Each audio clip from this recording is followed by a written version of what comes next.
Hello, and welcome back to the 21-Day Self-Transformation series. Today we're going to be talking about a big one for me at least in my past, and that's non-judgment.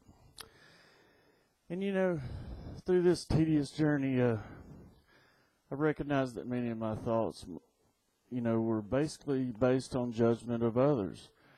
I didn't realize this for years. I used to think that I had strong opinions and was decisive, and was able to evaluate others. I thought I got people. I understood where they were coming from, their motivations, and why they said what they said and did what they did. I thought I was a highly skilled definer, so to say, and even better, a dismisser. Once I figured someone out, my opinions were set in stone. I didn't leave much room for changing these opinions either. Once I decided what that was, you were what you were. According to me, that was it. With the benefit of time and hindsight, I've come to realize that since I was actively embracing a life of personal growth, or working on my stuff, I like to call it, I somehow felt that it gave me, free rein to comment on what others were doing. I've also realized this is a common behavior in those of us on this personal growth path. When we're seeking change for ourselves, we sometimes feel we can't comment, or we can comment on or change for the lives of others, about how they should behave or about what is acceptable for them, and so on and so forth. I had some inexplicable sense of entitlement that validated my judgmental parts in behaving this way, or so I thought. This criticizing behavior was, for the most part, restricted to my thoughts. Outwardly, I was generally a pretty nice guy, helpful, polite, funny, and I had plenty of friends who liked to spend time with me. Internally, though, my thoughts were pretty acidic. The judgmental parts of me were constantly criticizing, sizing up, dismissing, and diminishing those around me, including myself. I slowly started to become more knowledgeable about the internal criticizer as my awareness grew, and my judgments diminished in response to some other issues that I was trying to tackle. While this was a huge relief, I started to realize just how much mental space and energy I was giving those internal judges.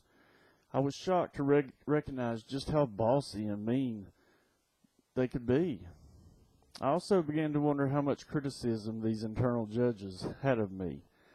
And man, was I amazed when I started paying attention. I realized I had a pretty constant stream of internal dialogue that was just as critical of me as it was of the outside world. That was my revelation. This really clarified in a new way the idea the outer world is a reflection of our inner world. Generally, our judgment of others is an extension of self-judgment. And the self-judgment is so ingrained, so normal, we don't even recognize it. And this was an intense experience of pulling back the curtain. It also signified the beginning of a great leap forward. In terms of transforming the critical internal dialogue I had, which in turn and in time transformed and far diminished the judgment of others. And I tried to use a few tools that maybe it'll help you. If you start getting these thoughts in your head, try to use a pattern disrupt. When you catch yourself thinking about someone, step back and ask, what do I really know about this person? Often the answer is a version of, not very much. This behavior acts as a pattern interrupt, like I said, and forces you to stop and consider, where is this judgment coming from? And try to switch that to praise. When you hear yourself criticizing someone to others, stop and take a moment and come up with one thing you like about that person. Then praise them out loud for that quality. There's another version of the pattern interrupt, and it's also a reminder that they too are just human.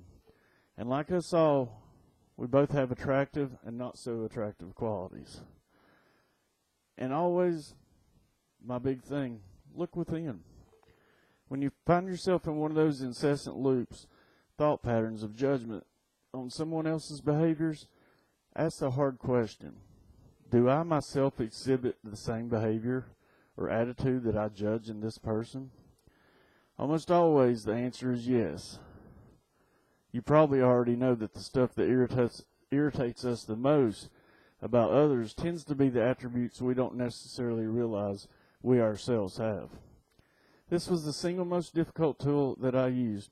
It was also probably the most effective. Now, I'm pleased to report that I have massively reduced the judgment of others and towards others and myself.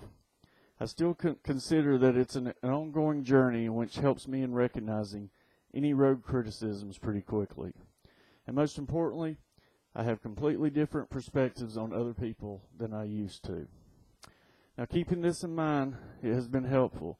If you're struggling with judgment of others, perhaps you will find it useful as well. For us to judge another, we'd have to know everything about that person, their complete personality, their personal history, their beliefs, their culture, religions, family background, so on and so forth.